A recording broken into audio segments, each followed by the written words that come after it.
Good coffee today. How you guys doing? Thanks for joining me for another episode of Bitcoin and Coffee. I'll be your host, Eugene Forrest. So, what do we got to say about Bitcoin today? Well, first, let's look at the marketplace. We got a $36 billion market cap on Bitcoin.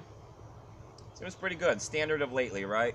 We got $2,202.87. That's not bad. It's pretty much some sideways movement right about now. It's kind of what we'd like to see, a little bit of stability. It's been so volatile lately. If we hung out at the $2,200 range for the rest of this week, I'd be good with it.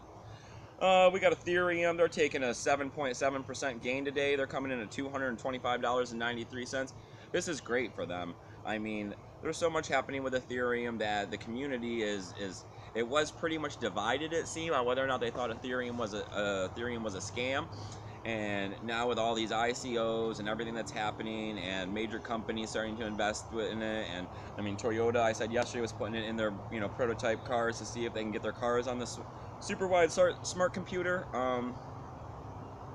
It seems like more people are starting to realize that it's not quite as much of a scam as they thought it was. I mean, I'm not saying that it's as well tested and as proven as Bitcoin is, but Ethereum is definitely starting to get some merit, especially, I mean, now that, the Asian invasion's happening, and pretty much as of today, they're all being able to trade Ethereum over there.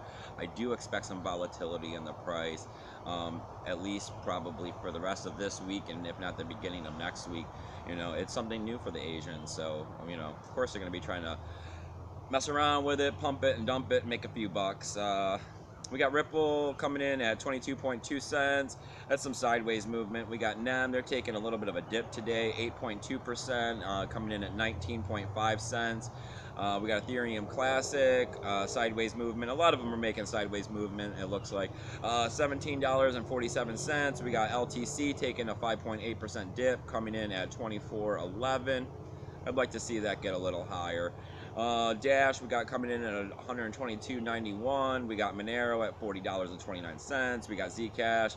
They're still way up there, coming in at $237. Steam took a little bit of a hit, but I'm not dissatisfied with it. 91.3 cents per Steam. That's good with me for right now. I got 8.5% of a loss. That's what that is. And Steamback Dollar took a little bit of a bigger hit. They're down 10.4%, coming in at $1.36. But like I told you guys, as soon as I get those things with the price being over $1, I'm selling those off as quick as I can. So I got a couple pieces of news here for you on BNC. The first one is the Mysterium VPN ICO that I was talking about. Might be one of the few ICOs I bought in. Well, unfortunately, I had to work yesterday, and it started at 9 in the morning. And apparently, they collected 68,629 Ethereum in 45 minutes or under. So by the time, my lunch came around at like 11:30, and I was all ready to go, try to send them some money and see, they were already shut down and closed up. It seems like, that's been the big thing with these ICOs, is that as soon as they open, they shut down real fast. In about an hour and 15 minutes right now from when I'm filming. Oh no, it's PDT time, 8 a.m. PDT time today. I'm not sure which one that is. The BAT ICO, they're going to be coming out for one Ethereum. You're going to be getting 6,400 BAT tokens. They're going to be collecting 181,000 Ethereum max. A lot of people are quite interested in this one. I think it's because they have a little bit more than just a white paper. They do have a good development team behind them. So in other words, it's leaning to look less like a scam, because a lot of these ICOs are pretty much, hey, I wrote up a white paper and I got a good idea. Can you throw a couple $1 million at me and see if I can make it work? When these people have already started their prototypes and stuff.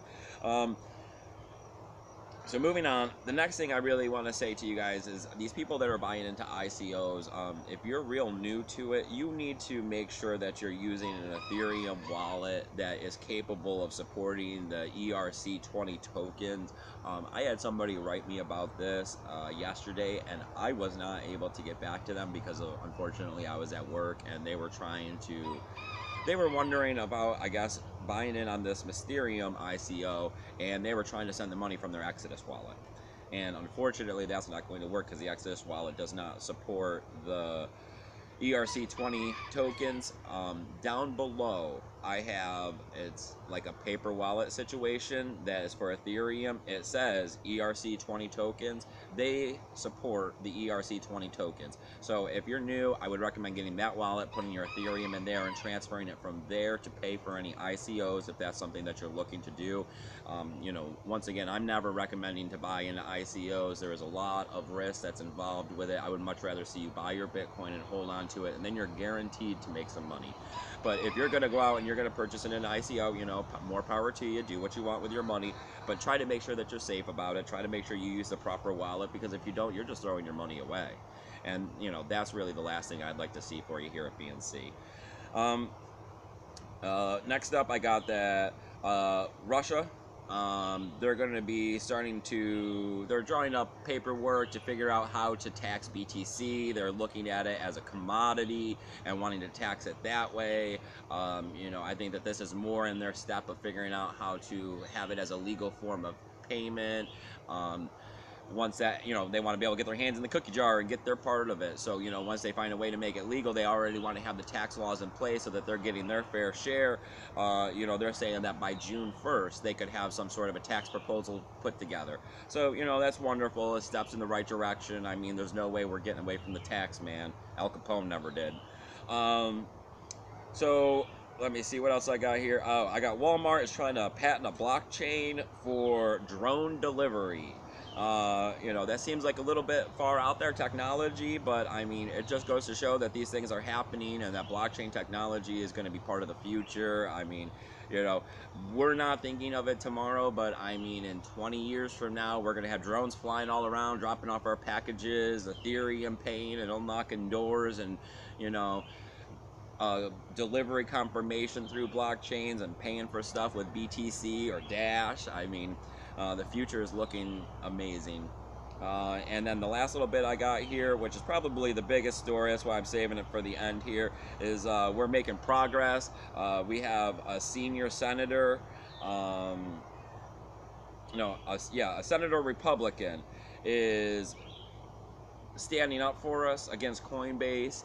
Against the IRS with Coinbase. They wrote a very strongly worded letter to the IRS asking if they had substantial standings to ask for this much personal information from Coinbase, revealing our personal information and wanting to know if it was, pretty much a witch hunt.